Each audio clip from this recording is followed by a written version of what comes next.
Well, Jay has a series of questions which he gave both Katie and I to answer. And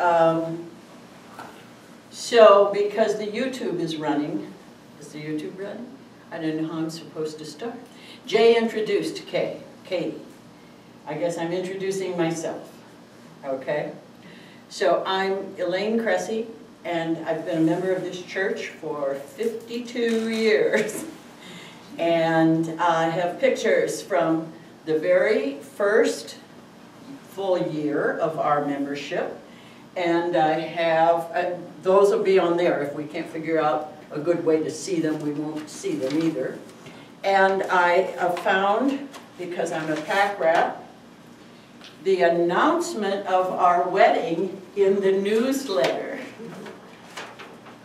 Invitation to the wedding and reception, Monday night, July 2nd, 1962. I introduced myself. Was the camera on? Was that the right thing to do? So, the advantage in being old. But when I saw Jay's questions, Jay gave me questions to ponder for tonight.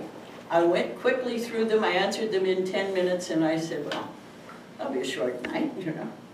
But I also said, why does he want to know all about my early life before I was a member of the church and those kinds of things? And so anyway, as I thought about that, I thought first about Mark Twain, who said, I am the wellspring of truth, but you can't bring up the whole well in one bucket. And then I thought about the class that I taught here last spring, which is from two books that I really, really like. And this is by one of my former ministers here also, and I really like that book. And the other one is by Rabbi Sherman Wine, Staying Sane in a Crazy World. Now, I would like to tell you that the class liked this book as well as I did, but they preferred this book. But they're both very, very good. But when I thought about it, Jay was right. I do need to talk about my early life. Because, as what Reverend Robert Latham would say, you got to understand the boxes that you come from to take charge of your own life. And he had some very complicated personal boxes to work through and explains them beautifully in that book.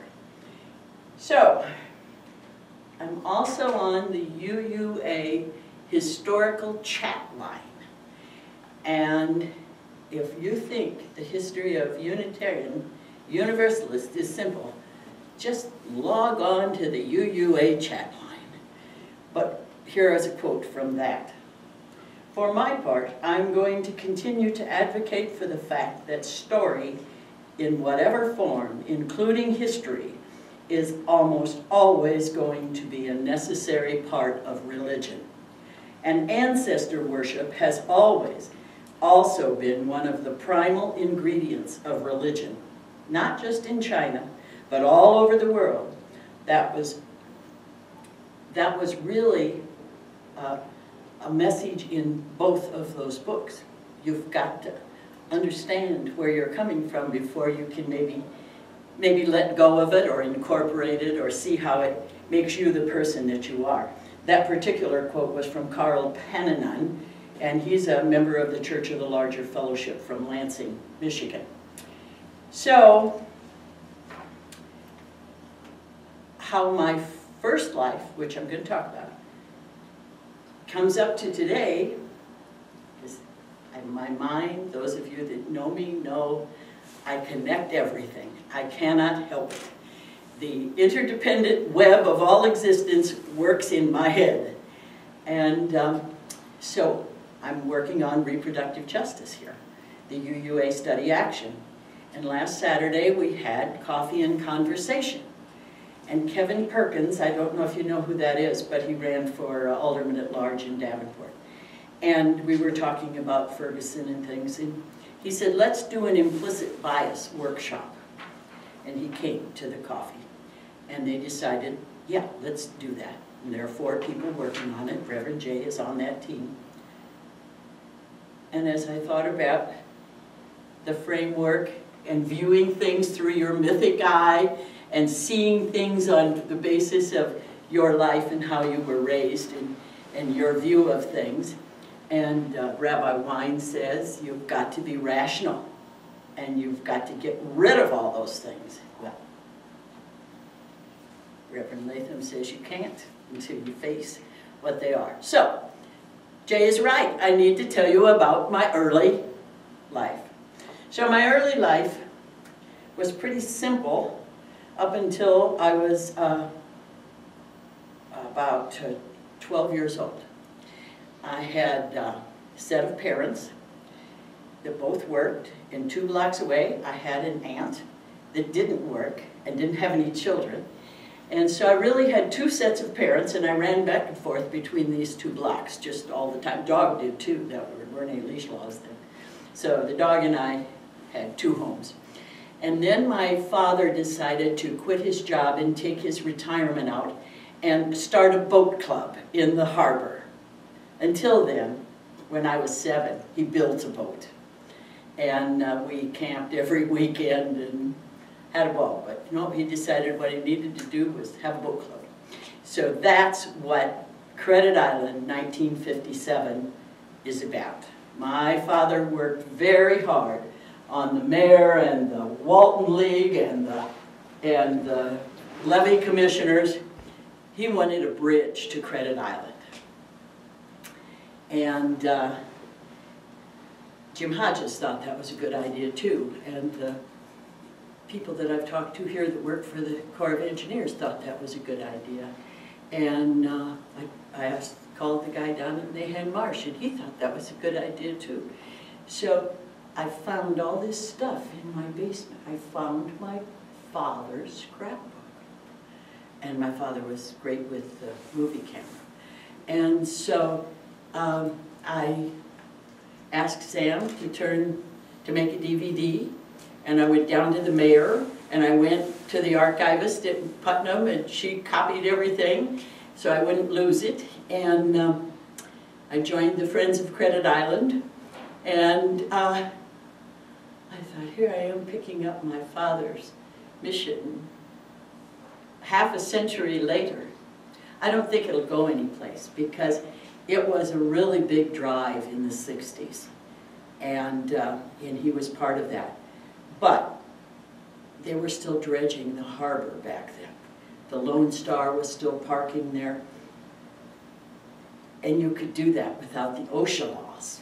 Now we have OSHA laws, so now it would be, inflation numbers aside, it would be 4 or 5 times the cost it would have been in our dollars today. I mean, it is prohibitive without federal financing. So it's very interesting, and there are lots of people that think it's interesting, but interesting and it ever happening is, but that's my early life. My teenage years, actually moving down to Harbor Road was not a real thrilling thing for me as a student, riding the school bus with the other kids from Harbor Road and so on and so forth. It was not ideal for a 12-year-old, but the rest of the life was ideal.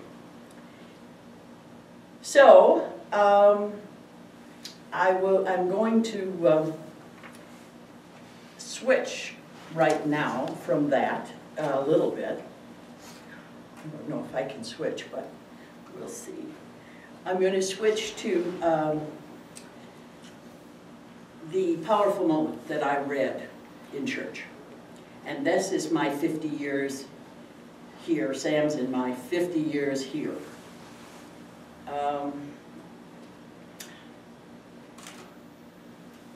How do you devote a minute to a powerful moment when you have 50 years of powerful moments? First of all, you must understand that I've always been fascinated by religion and questioned even my grandmother as a small child. 10th grade biology class, many of you have heard the story of Frank Gorshy, a Catholic, was my teacher. And then Mary Kresse College, American Literature, introduced me to Emerson and the Unitarians. And I came to visit the Unitarian Church. And Catholic Frank Gorshy met me at the door, a powerful moment. This place felt right, but giving up Christianity was a big step for anyone raised in that tradition. We were Unitarian, not UUs then. I made the conscious decision to be a UU a couple of years ago when I read this book. Our son Sam was dedicated here in 1969, all to the glory of God, onward and upward forever. A time-honored tradition at that time, and that various versions of that have quite argumentative nature on the chat line, you know, which church used it, and was it the Arians or the Socinians that thought Christ was divine or not divine, and whatever. I visited Frank in his classroom. He said in summary, when Jesus was a God, he couldn't hope to be like him. But if Jesus was a man, then any man could be that good, and he could try. He said giving up Christianity was like being left with a big black hole that fills in fuller than anything I could imagine. 50 years later, I would say that myself. Reverend Sharp took us into the new member class and performed our marriage ceremony. We have the honor of being the first members married in this building, and by the only American honored by the Jewish, by Israel as righteous among nations. I mean, I'm very proud to have been married by him. Groups like Explorers, also known as Triple E's, the Play Reading Group, the Social Action Group, all welcome Sam and I and his son Scott. They made the church a family. Sam and I were the office managers for the Goldwater campaign. We did a forum explaining that liberal religion did not have to mean liberal politics. We were active with Molly Taglin's parents, Don and Marguerite, on the Social Action Committee, which was definitely not sanctioned by the board, although they did let us use a room. God forbid we would use the name of the church on a civil rights march, but march we did. The same year, my uncle killed himself, and Robert Latham did the service. Two roads diverged in the yellow wood. You can't get much more powerful than that. I talked to him. He tried. He was very embarrassed. He tried before he succeeded. And we talked. And I suppose I gave him permission for what he really needed to do. You know, I remember saying, one of the things I said to him was, how can I expect you to live all week just so I can bring the baby down and see you for half an hour? He went to a psychiatrist for me, did that. He tried, but he didn't make it, and Robert was there saying the right things. I taught a mini course called Yoga at North Scott Junior High, and I had a complaint. I didn't know that if children cleared their mind, the devil entered, and I called Tom Owentoll. Another powerful moment, and the paper this morning, I thought I threw the paper in there. The paper this morning on the opinions page, there's a man that wrote in and said if people were going to meditate, they should be thinking about God during that time. So, and I read it, and just a few days ago, there was a story on the news that children did better in school if they meditated. And so this letter was following that. So that was Tom Owentoll. I taught Sunday school to 5-year-olds and to junior high students, Todd Stengel, Sherry Becker, and Sam. And then I would look out the window and Sam would be running down to the pizza place down there. Church was never Sam's big thing. Sam and I were liberal religious youth leaders to Steve Peterson and Shirley McCluskey and Elsie Anderson's girls. I was the chaperone when Scott and his friends managed to break the newly installed stained glass windows behind the altar. Another powerful moment. And in 1988 or 89, a flyer handed out at Williams Junior High about a fun night at the Y involved a very disturbing film on the horrors of abortion. And I called my pastor. That resulted in a change in Davenport school policy about flyers. Reverend Charlotte Zaleska reacted and reached out to the progressive clergy.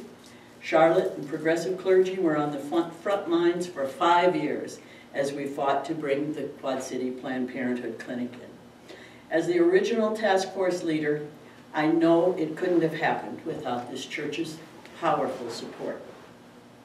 Then in 1998, Sam and I had all of Sam Two's household belongings in my aunt's garage. We had a rented van, but no manpower to help move the stuff to Mason City. Sam Two was on the waiting end in Mason City. I came to Summer Forum and asked for help.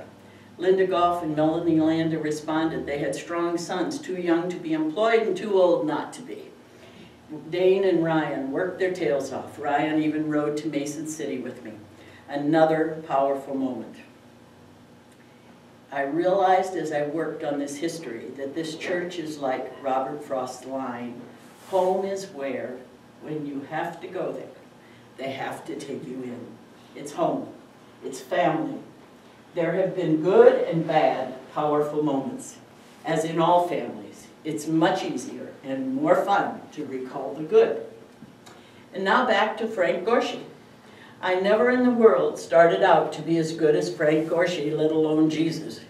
I was amused years ago when my Baptist mother-in-law said, "I know you think you're not a Christian, but you are one of the most Christian people I know." There are many of you who could have a good laugh about that. But you may know I have a t-shirt that says, "Religion is love in action." Actually, this says it matters what you believe, and I believe that too. I believe that, or believe religion should be. But it wasn't until I wrote this and read our former minister's book, The Tale of Boxes, The Role of Myth in Creating and Changing Our Stories. I choose my myth by which I convert my experiences into life meaning. The myth I choose determines my relationship to myself, others, and the universe. That I realized was Frank's message about Jesus. He didn't abandon the myth, he gave it new meaning. He didn't pass on an empty box to me, a container to be filled over 50 years. Love in action is what Sam and I have experienced together here at this church for 50 years. My box is filled not only with capacity to love a neighbor, but a belief most neighbors are at least good Samaritans, if not Jesus. Another UU minister said in a sermon, something I wasn't expecting. We've all heard that we should try to be the person our dog thinks we are. But her message was that our dog loves us even when we treat the dog badly. The message was that we should be more like the dog, willing to forgive and impart unconditional love, whether it's deserved or not. These moments sum up what the church has given me. I also believe the church is the people. I hope I do my part to give what I have received. That is the end of my powerful moment. I've also made 2 trips with people at this church to Washington, D.C. I have pictures in there of Lana and I went to the Rally for Women in overnight, rode all the way overnight. It was a wonderful experience. And then I rode when Julie Ross organized the bus trip for the Rally for Reason, and that was even better. And I had a picture, which I have a picture on the computer. John Bowman said, "Will you take this?" There was that big, long vinyl sign that said, "Iowa, the place where you marry the one you love." So my friend, who's not a Unitarian, she and I dragged this sign, and we got there early, and we put it down. We thought, well, if nothing else, we can sit on it. And it was so crowded. And I went off to look for, we all had scarves on so we'd find each other. I went off to look for Julie, and I could never fight my way back to my friend. And you couldn't use your cell phone because everybody was trying to use their cell phone, so they'll give that up. And I ended up watching the whole rally from a porta potty with some people from Oregon. And everybody was reasonable and friendly, and whether they were Muslims or I had a picture of myself with some Muslims. And everyone was reasonable. And when it was over and I got back to my friend, and remember, this is packed, standing room only. No one had stepped on that sign. It really was a rally for reason. It was an incredible day.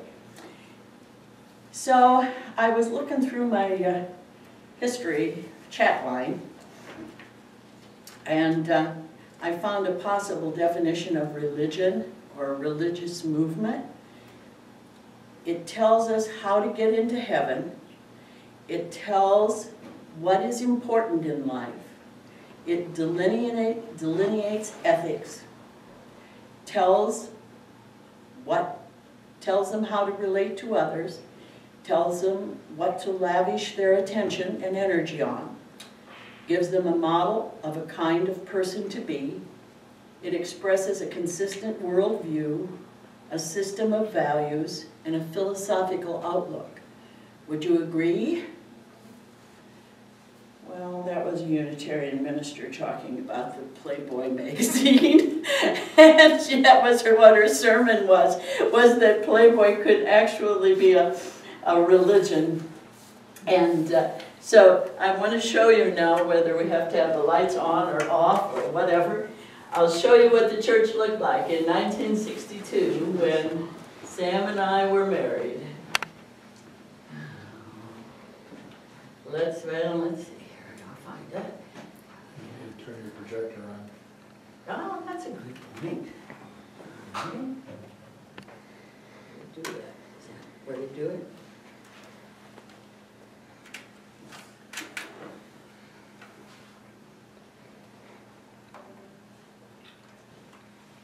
Well, why can't I turn it on my phone? Because I'm not turning it on the right switch. Okay.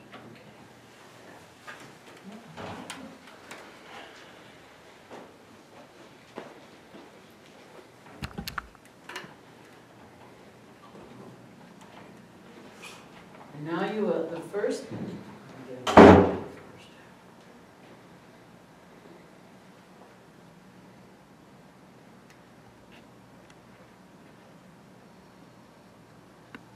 Let's see. No good getting these things to do what I want early, so.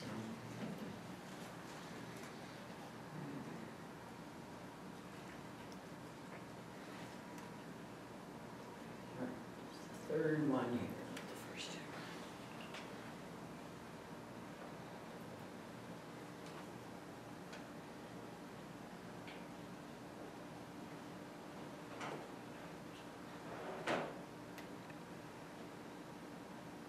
And that is the man I was going out with the day I met my husband. We were going on a picnic with his friends, and Sam was his friend. So that's how I met Sam. So that's picture number one, and we'll start and we'll play the slideshow, I think, there. And we're on my father's dock there. Okay. Oh, we don't need the music, do we?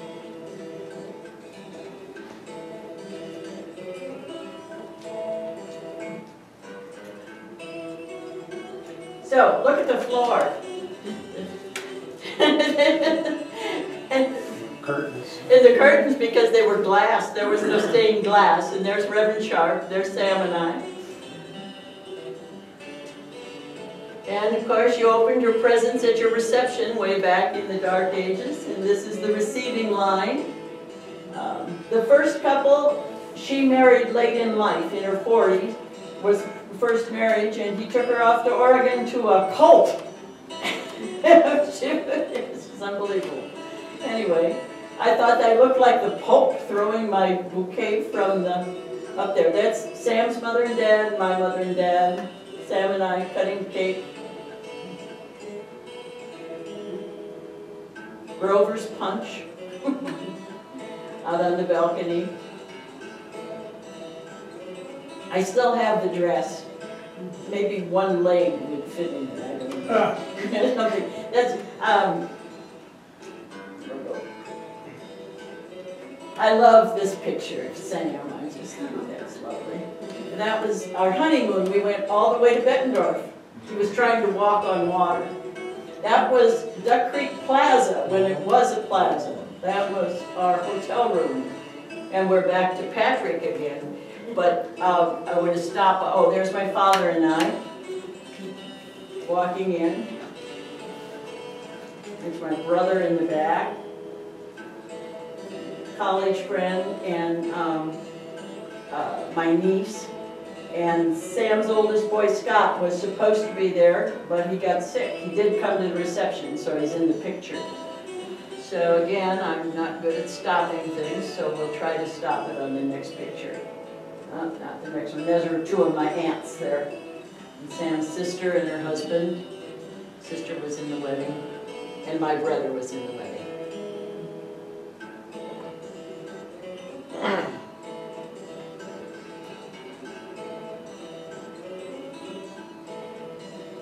Can't stop it. I don't want to stop. I want to stop it on the picture of all of us, but I gotta get there first. I might like to stop it on that picture of you.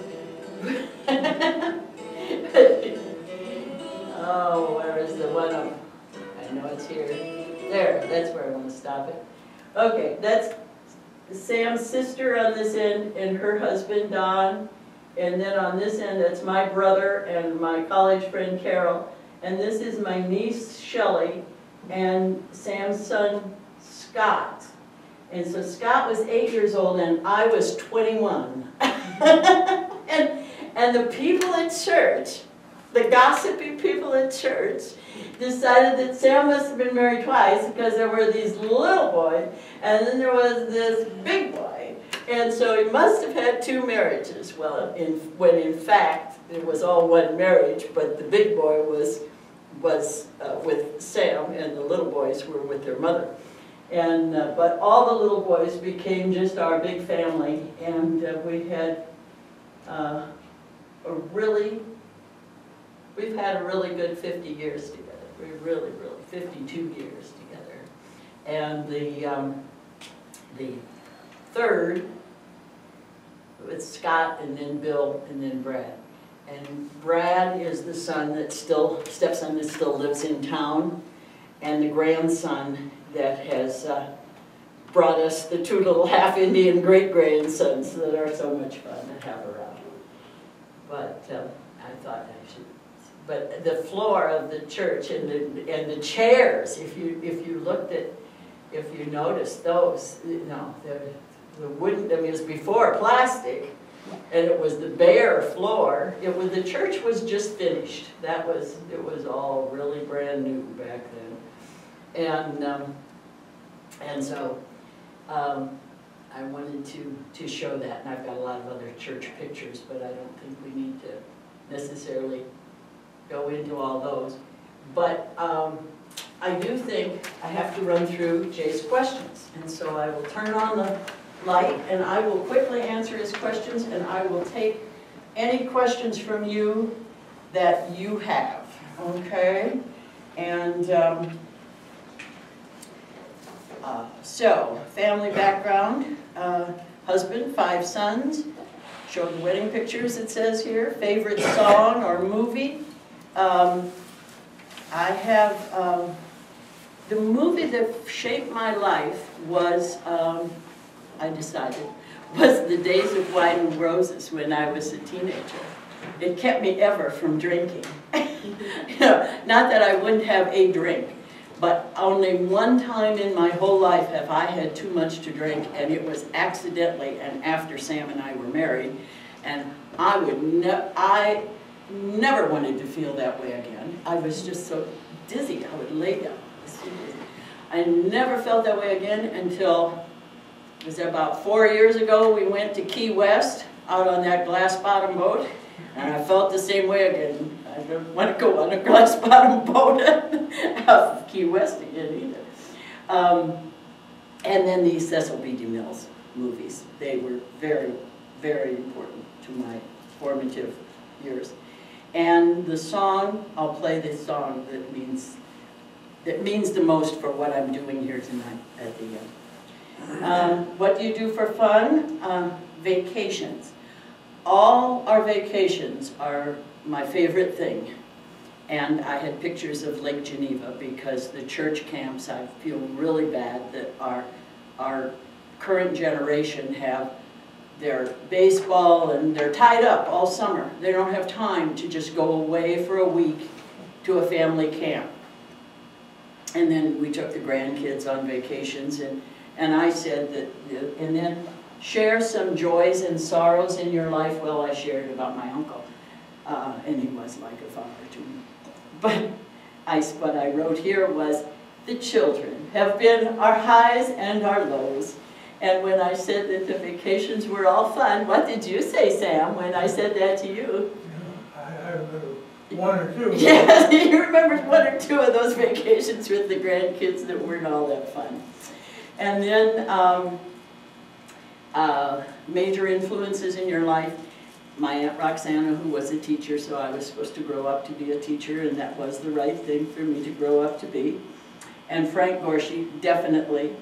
And all my relatives on both sides of the family. I just can't help it. I learn from everything every day. There isn't a day that I don't reshape something or learn something. And so I learned from all of my relatives, whether it was good or bad. I learned from them, and mostly I learned real positive things.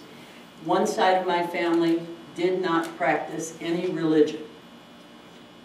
Occasionally they got married in a church, or one of their kids turned Catholic or something when they married, but they themselves practiced no religion.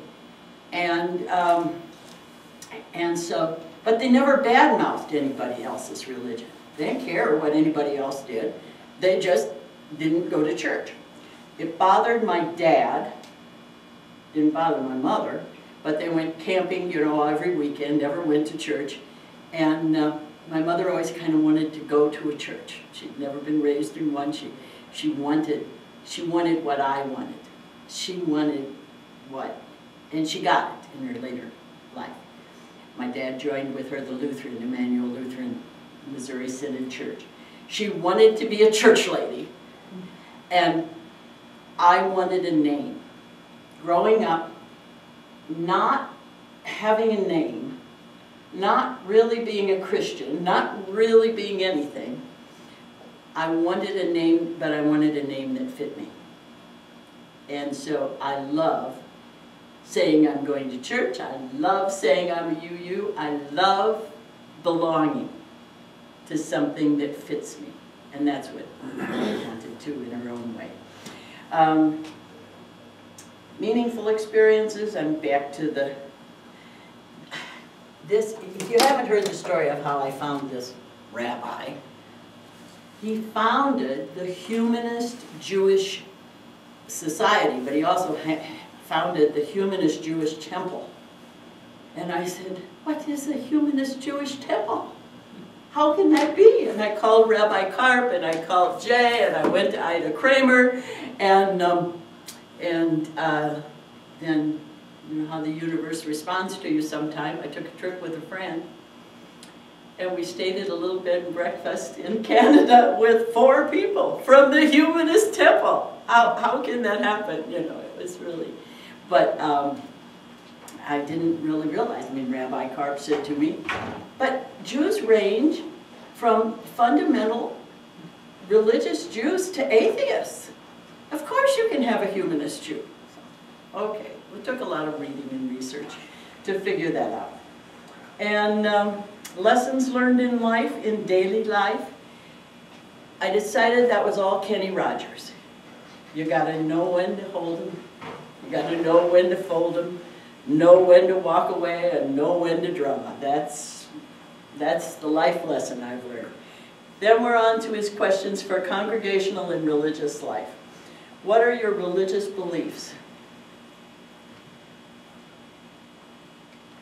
I'm a cultural Christian. That's a recent discovery on my part. Bill Robbins called himself that. And I said, that's it. That's what I am. I'm very comfortable with Christian wording. I play the chimes in the very Christian service at Ridgecrest. I'm happy with that. Where 40 years ago I couldn't understand how Grover, who had been so involved here, could now be an usher at that same service that I play the chimes in. So, you know, I don't believe a word of it, but I love it. And I'm Western. I can't help that. I'm not an American Indian, and I'm not an Asian. I'm a cultural Christian. What congregations were you part of? My family let me go wherever I wanted, and the neighbors were evangelical. And I loved the Holy Roller Church.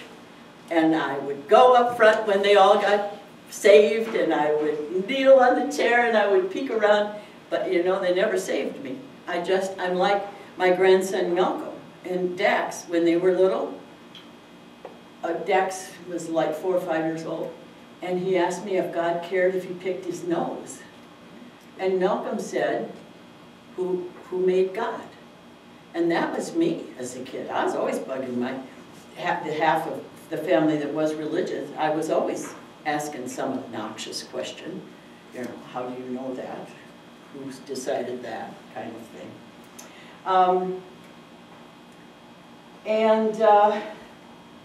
I was confirmed Presbyterian when I was in 8th grade.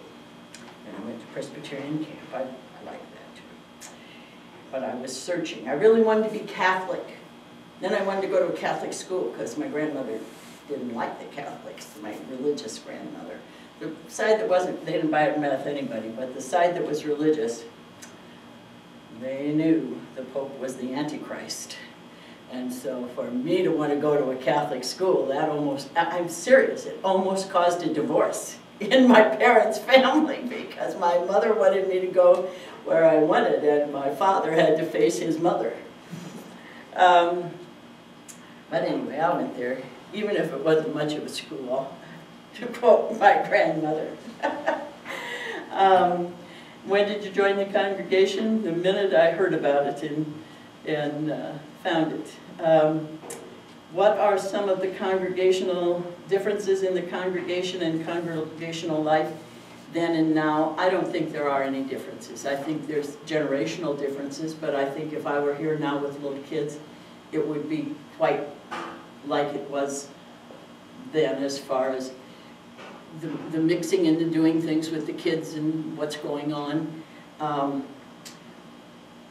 I don't think I would find it very different. Some memories of prior ministers mentioned earlier, fond memories of the congregation.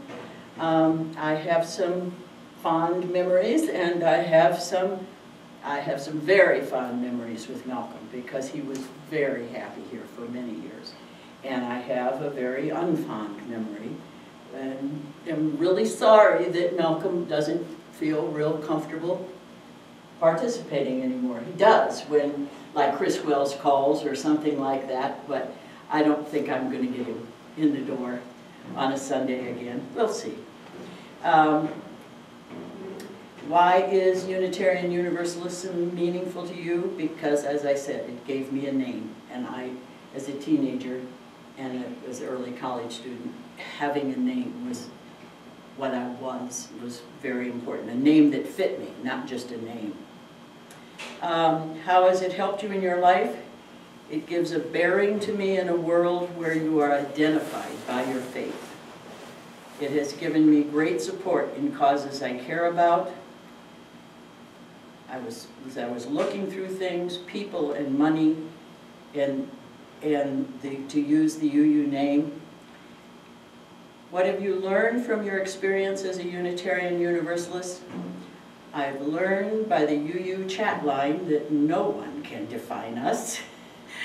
And Stephen is saying, yes, yes, that's right.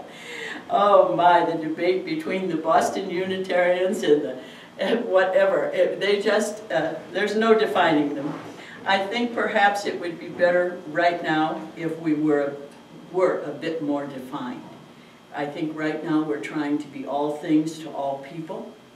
And that's my personal opinion, that we ought, you have to stand for something or you fall for anything. Well, I think I feel that kind of religiously.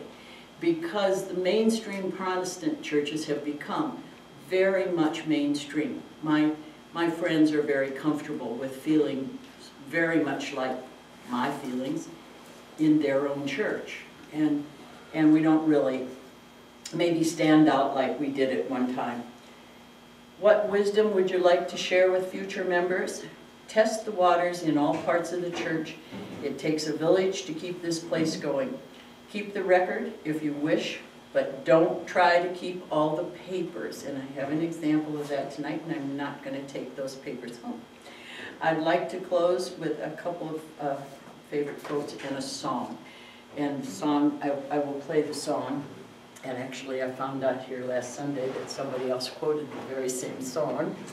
But this is, if there had been new young people here, I would have said, taste everything, but don't get too involved.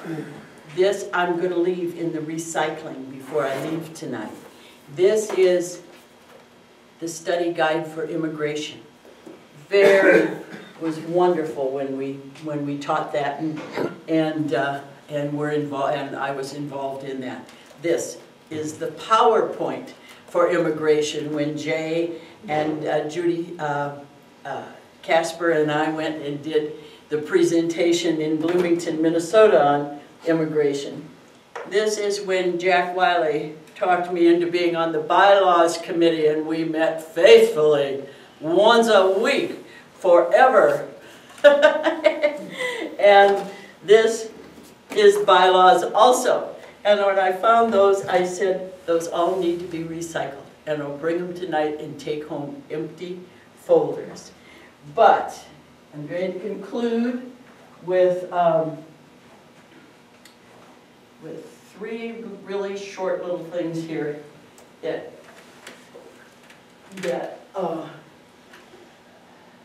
maybe.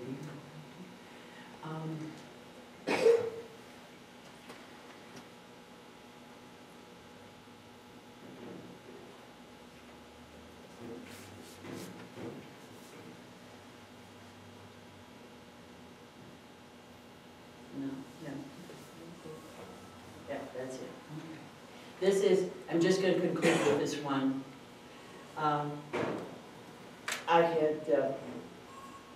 This is Blood, Sweat, and Tears, and this is, and When I Die. And that, I guess, is my conclusion about religion. I'll never know by living, only my dying will tell. That's all anybody can say.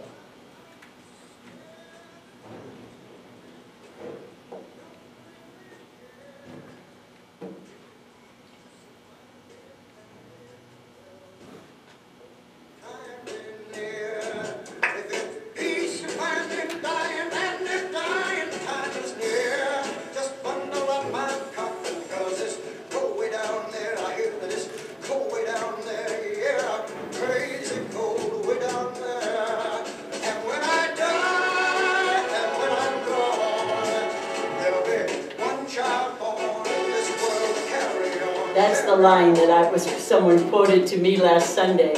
He said, I just love that line that says, when I'm gone, there'll be one child left to carry on. And I said, that's the song, you see.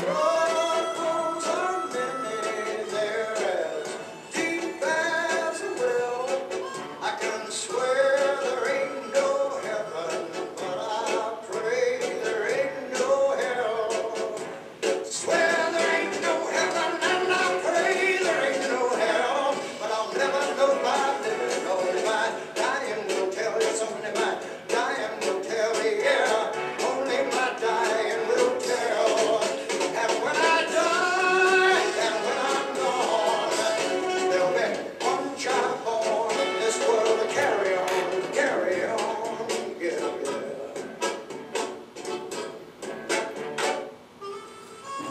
figure out how to shut it off again, and I don't know.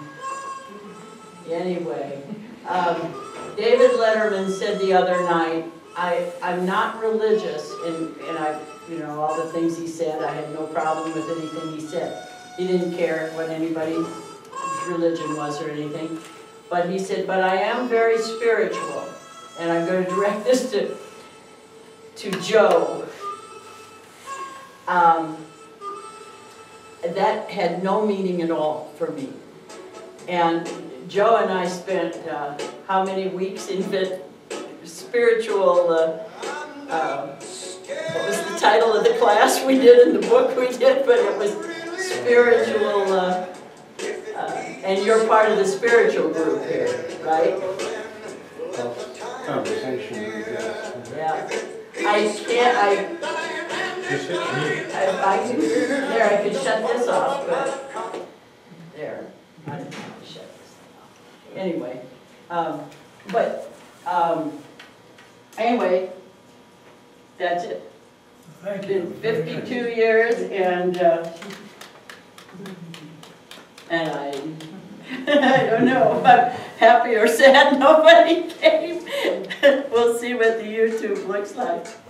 Oh, jeez. Stop this. Oh. Well, don't worry, we got about an hour and a half to fill up here on the memory card, so you just keep going. Okay. Well, I know how I'm going to stop it. This is another one I love.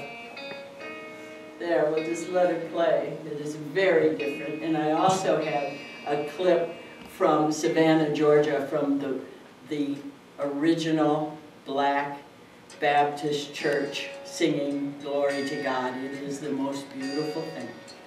And I don't call that spiritual. I call that emotionally moving. But I don't call it spiritual, Joe. Got any comments? No. That is a very difficult to define term. This week I read an interesting paper on humanistic spirituality. I had to come to terms with several things. I am not joining the humanist group. I really don't like labels. Crazy, you know. Nobody runs to real. The other thing, Rich, you're here for the end of my presentation, but actually, I'll read. Where did it go? Was there going to be a test or something? Yeah, well, the test is of me. I actually was going to read some of the poetry I've written, but not if they're not here. And I thought they were all together.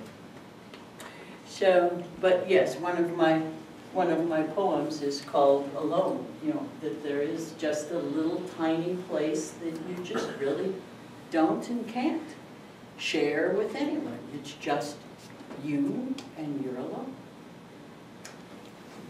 Anyway, I can't look at you without feeling bad today. Bill Sherwood died yesterday, for those of you that know who Bill Sherwood is. Sad. So, I'm sorry I finished early here. Here, you want to read one of your poems? Did you want to do questions and answers? You've got, how'd you get them there? Okay, Because you don't ask. Your kids take care of you in times like this. Because in 2003, I asked you to send it to me. Oh, that poem? Yeah, I have it. Well, for heaven's sake. Alone in the dark. I contemplate my life and I find I am alone.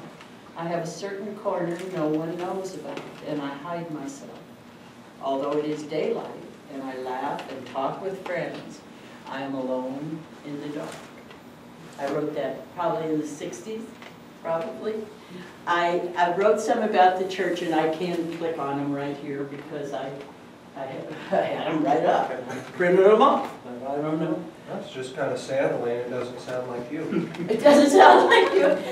Well, that's one of the reasons I don't read my poetry too much, is because people think, well, that doesn't sound like you, but I will read some of them. Should I, Sam? Go ahead.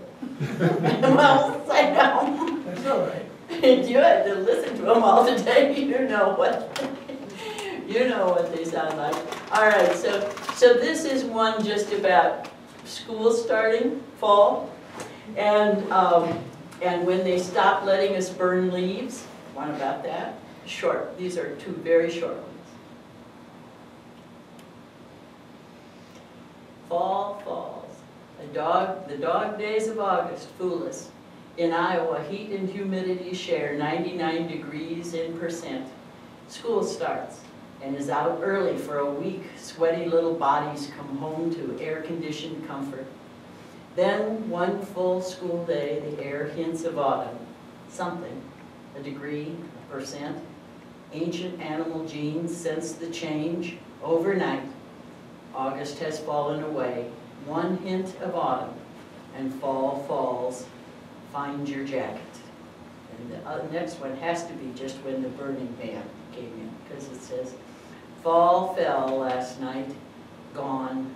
The autumn haze, the days, the lays, from humidity to frigidity, without the smell of bonfires. Where's the warning?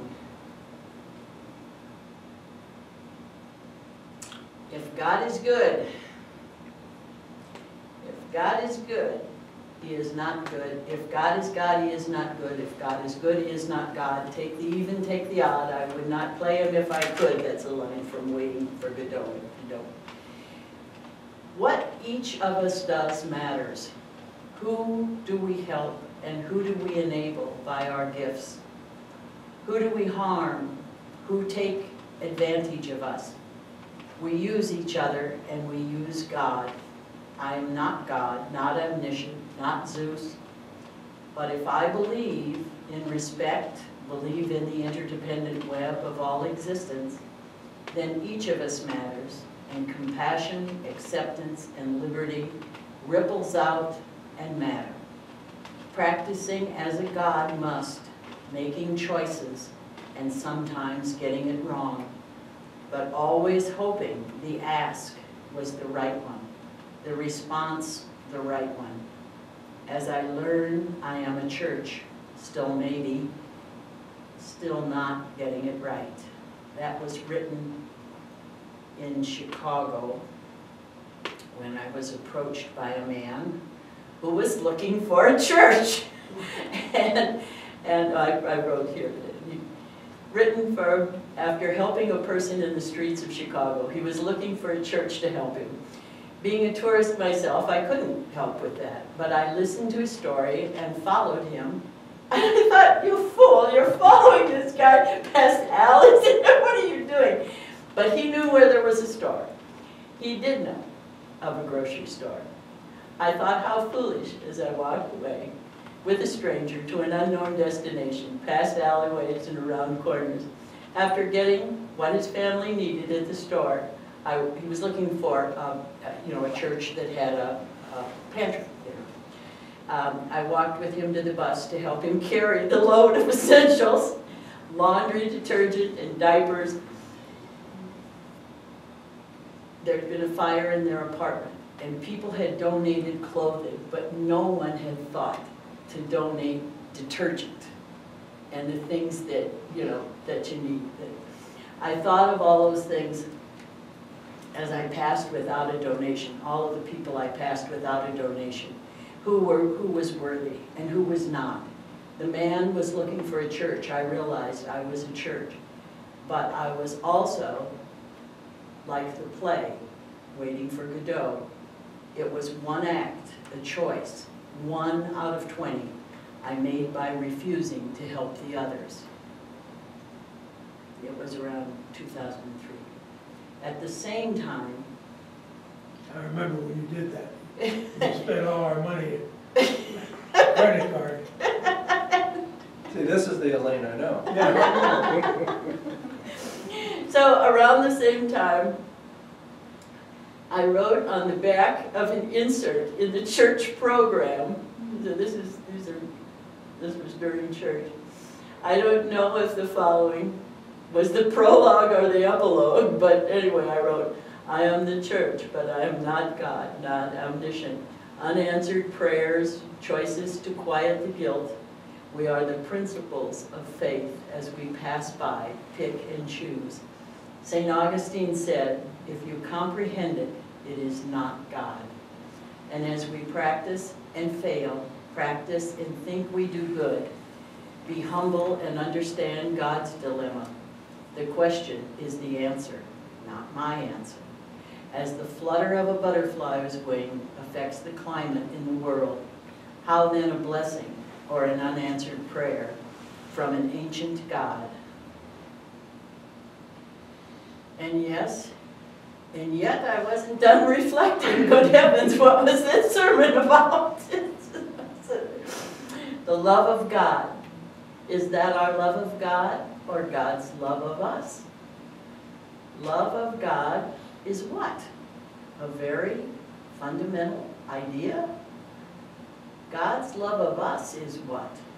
War, terror, poverty, misery, billionaires, movie stars with deep, deep problems of drugs and depression. And the other day, it occurred to me, and I don't know if this is a poem or not, but I put it here. I've always laughed at the signs along the road that say God loves life, especially if it's been right after a tsunami or earthquake. But the other day I observed an age-old stereotype hidden in our culture. God loves life, but Mother Nature causes disasters.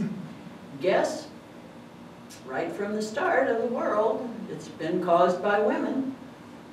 Makes me wonder if ExxonMobil knows that it isn't nice to fool Mother Nature.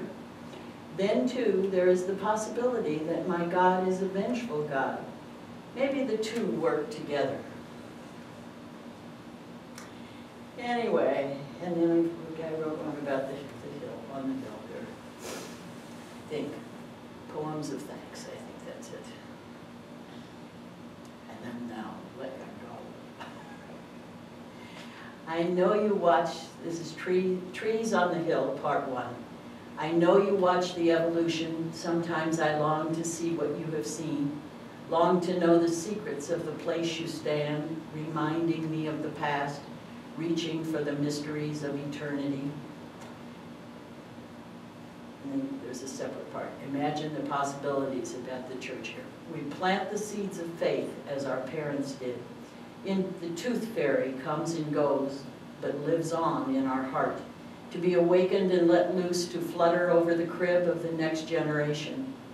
Dr. Clement C. Moore saw St. Nicholas as clearly as a child. Santa lives in our hearts, and Wall Street knows it. We teach our children ancient myths and Bible stories, and we plant the seeds of hope and expectation, and we thank God. What do we plant? What is coming to harvest? Imagine the possibilities. And then this is part 2. Trees on the Hill. I know you watch the evolution of our town, watch the orphans herd the cows, watch families laid to rest, watch schizophrenics sheltered, all from your vantage point, tall, high on the hill. Sometimes I long to see what you have seen, long to know the secrets of the place you stand, reminding me of the past, reaching for the mysteries of eternity. The trees grew on the hillside, beckoned those who dared to build a church on the outskirts of town, with a meaningful triangle of life. More trees sprung as memorials were planted, less trees as businesses grew, but all trees marking the evolution of our community. And what happens next? Imagine the possibilities. And as we do, the trees will watch, recording in their rings. When did you write that? I think it was when Roger Butts was here. Yeah, I've got one too. We made a trip out to Portland, and I wrote one about eternity then, because I realized, I told Sam today, I felt really bad when I saw in the news that something about our planet disappearing, you know, and I didn't mind disappearing myself. You know, you always think archaeologists are going to find, and I really do believe we all live as long as we're remembered. It's one of the reasons I do genealogy. So it bothered me to think that the planet would be gone. But when we were out west, I thought, no, I can't comprehend eternity or infinity except backwards. Except backwards. Eternity is all of the backwards stuff. All of the thousands and thousands of years we can unravel and find and see what has been before us. And that's the eternity I can comprehend. And I wrote a couple of poems about that. But basically, I don't know, I'm very superstitious. I know I'm not Christian. I know the only prayer I've ever said for probably 40 years is thank you. That's all, that's as good as it gets. I do not believe in any kind of prayer of supplication. I can't see any. A couple of times I've come close to words with good friends. You know, once when somebody said, "Oh, thank God something happened," you know, and that was right when John F. Kennedy Jr. had crashed in the ocean. I can't think of the picking and the choosing, and that happened one day to Sam and I at Ridgecrest when a friend, you know, sat down and told us how God had saved volleyball equipment or something, and it was right after one of those, I think it was right after the school in Connecticut. And Sam couldn't take it at all, and I said, we just don't believe God picks and chooses like that, you know. Maybe he does.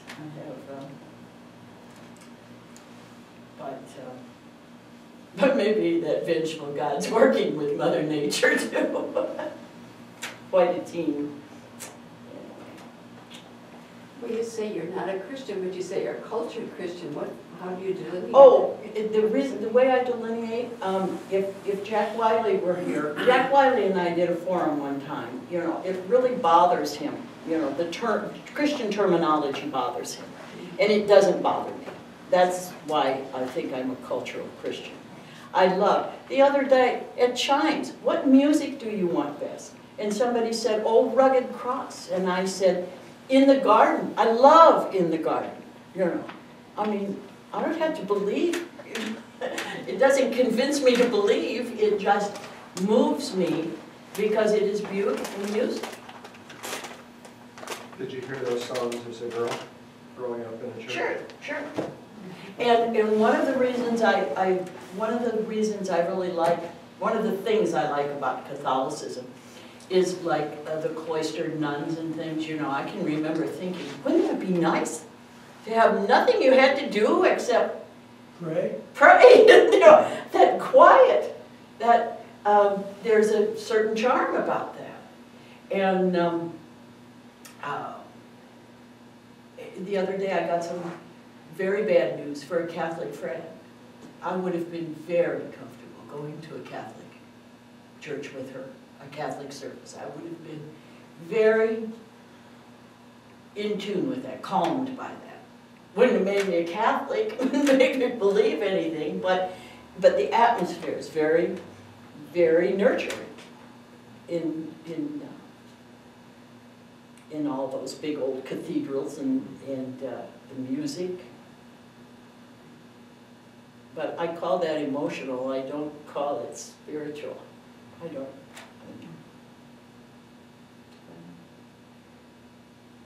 Thank you.